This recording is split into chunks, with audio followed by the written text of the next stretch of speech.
All right, now that it's time to set the bezels, let's go over the tools that you will need. The first and most obvious things that you will need are your bezel settings, finished, meaning filed, sanded, as polished as you're going to make them, your item that you are setting into the settings, your cabochons, and the weirdest thing you're going to need, well, it's weird to me, I don't know, is dental floss. This is going to help us test our stone for a tight fit, but still be able to get it out. The tools that you need are a bezel pusher.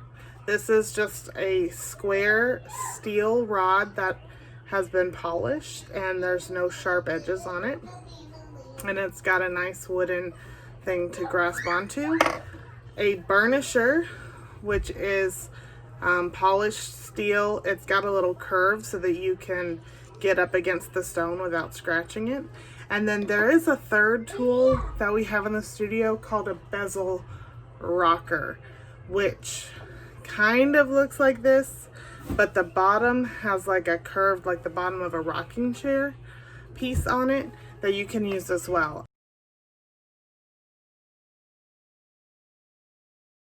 I intended to demonstrate both, but I can't find my bezel rocker. So either way, I do prefer this one, the bezel pusher, just because I feel like I have more control. Neither one is better than the other. One will make more sense to you. So you use them both in similar ways. If you get to class and decide you want to try the bezel rocker instead of the bezel pusher, let me know and I'll show you. Okay, so first thing I need to do is make sure that my stones fit properly. However, I don't want them to get stuck.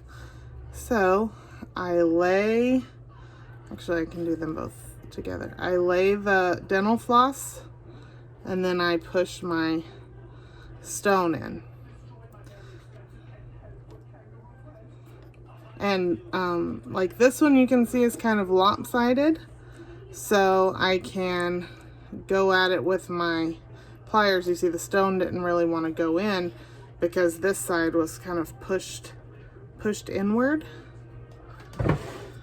So I can take my pliers and just gently, oops, that wasn't gentle at all. Sorry. Oop. Gently push out. This metal is super thin after filing and sanding, so I want to be careful not to take a big chunk out of it like I just did. Also, I want to look, since my stones have natural patterning because they're flower petals, I want to pay attention to the orientation of the designs and make sure that they look good together as a set. All right, so they're in, and at this point you want to check for some wiggle. If it can wiggle around, then over time, even if it's just a little bit of wiggle, over time it has the risk of coming out. So if it wiggles, you're gonna want to do something to make it tighter. But mine are not wiggling, so I can pull up on this dental floss and get them out. Now, it's very important to now keep the pairs together because every stone is just ever so slightly shaped a little bit differently, and I know that that one fits in that. I know that that one fits in that one, in that bezel setting, so I don't want to accidentally get it mixed up with this one. Meanwhile, there we go, oops. So that one was a very tight fit and I almost didn't get it out. If you had pierced a design in the back of your bezel, the dental floss would not be as crucial because if it got stuck, you could always stick something up through the bottom of the design. But I think that dental floss works great. The other thing I could do is I could take the time to polish the insides of these especially since my stones are translucent. It would be a really pretty, it would help them reflect light if I got that to a high shine. But the other thing you can do is use foil. If this was silver, I would not cheapen it by adding foil. I would polish the insides. But because it's copper, I'm just going to cut little pieces of foil to fit down in there to help reflect the light through the stone. Alright, so I've got the tin foil in one of these. Aluminum foil, whatever you want to call it. Now, I'm going to make sure that I put the stone in the same orientation that it was before. See, look at the difference here and how well that reflects. You see that? It made a huge difference. And it's not something readily apparent from the top. Again, if these were silver, I would just polish that silver to a high shine and it would do the same thing.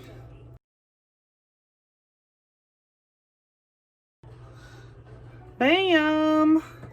So just to give you an idea, this one's silver, and I shined up that silver back plate, and you can see it's just as luminescent as the other ones. Alright, now we begin the setting process. The entire reason that bezels work is dependent on the slanted sides of the object you're setting. Because since the metal wrapping around it will be folded up against the sides, and the bottom's bigger, it physically cannot come out.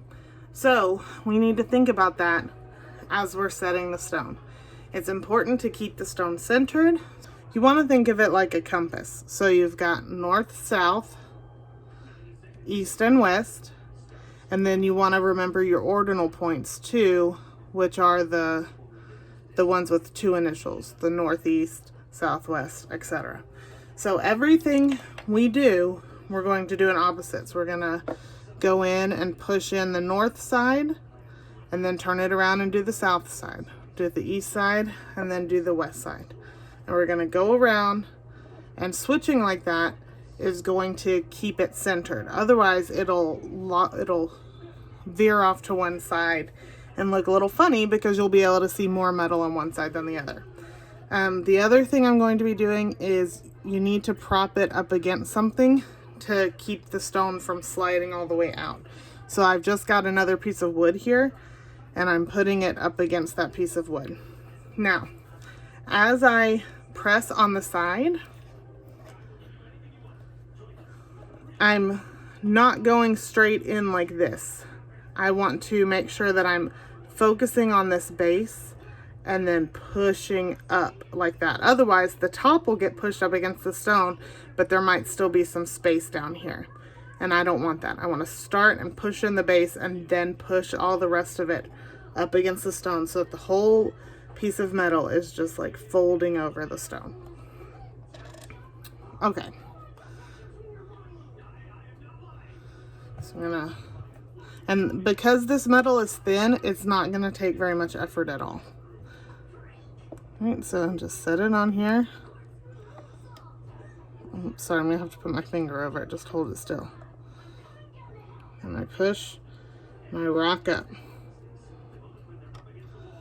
See that? It's dented in on that side now. So I flip it around. I did north, now I'm gonna do south. Again, I start at the bottom and I push, rock it up. Just like that. All the way, all the way up. So that's the big thing you gotta be careful about when you're bezel setting. And the reason that happened is because I moved this finger so that you could see. But you've got to be careful because you can very easily slide and scratch your stone. Fortunately, this glass cabochon did not crack that time.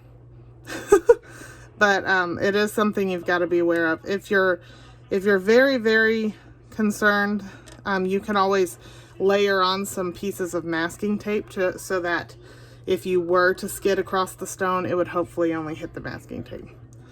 But that happened because I didn't hold it down because I wanted you to be able to see.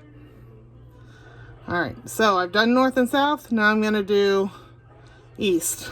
I'm really bad with directions, everybody. Here, I'll try and hold it like this. Down. So also, you can slide off if you're pushing too hard. You just want to push hard enough to make it happen. All right, so there's east. You see that? I've got a dent north, south, east. Now it's time to push in on west here. And it's okay if they're not perfectly lined up. You know, my east and west are not perfectly symmetrical. That's fine. Ow. And now I'm going to go in at these ordinal points. So this is northwest. And these are a little harder to hold on to with the oval. With a circle, it doesn't matter. And for my students, the stone that you're going to have is going to be circular. All right, so I've done northwest. Now I go around to southeast.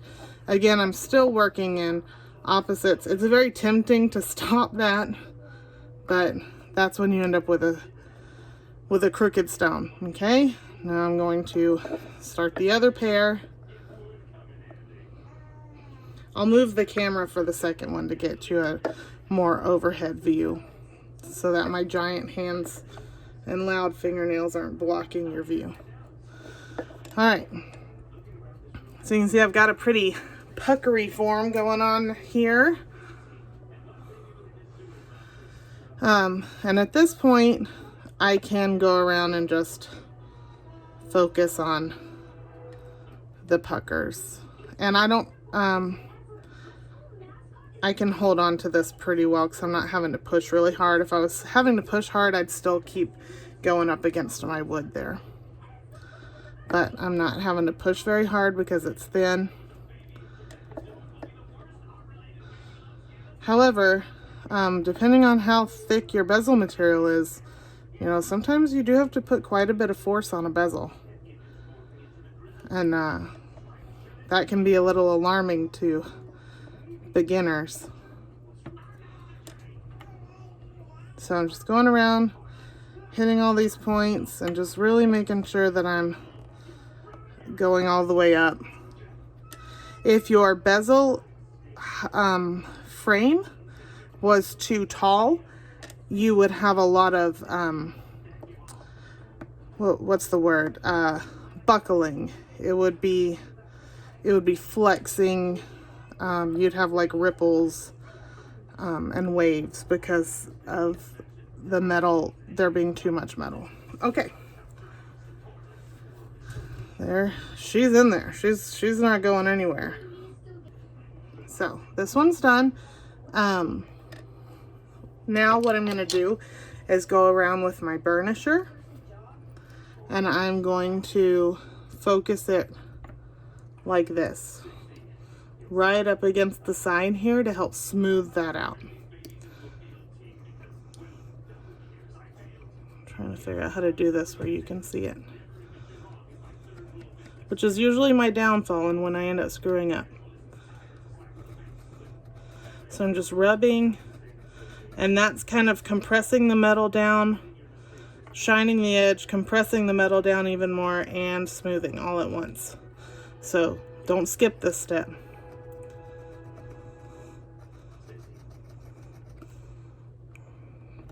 You see the difference in this side that's been burnished and this side that hasn't.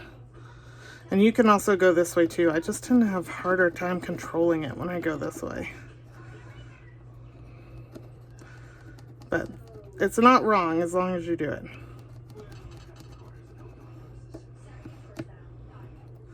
And then obviously keep that sharp point away from your stone. That would be a bad day, because that's always the saddest, when you're on the last step and you mess it up. That's always the part where you want to quit. So keep the sharp point away from your stone.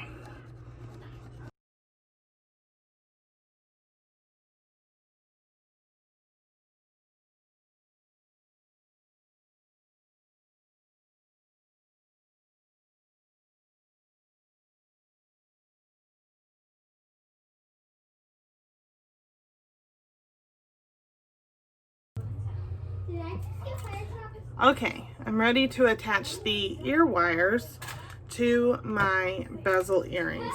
These are prefabricated sterling silver ear wires. They're just like the typical shape.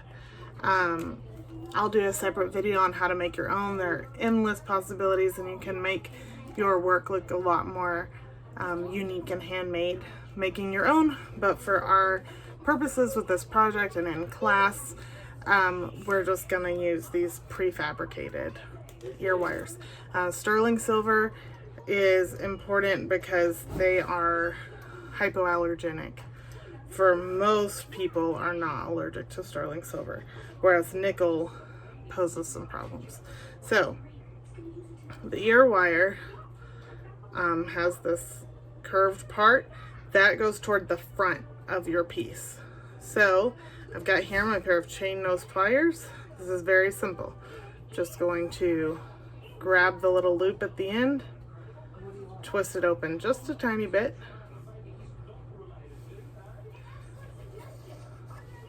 slip my earring on. Remember, you want the front towards the curved part. Then I'm just going to twist it back closed, and that is that. Simple, easy, breezy. So open, and you don't have to open it very far. You don't want to do more work than you have to. Slide the bezel on, close it. If you realize that you accidentally put it on the opposite way, just open it back up and turn it around. And here we have it. A pair of pretty simple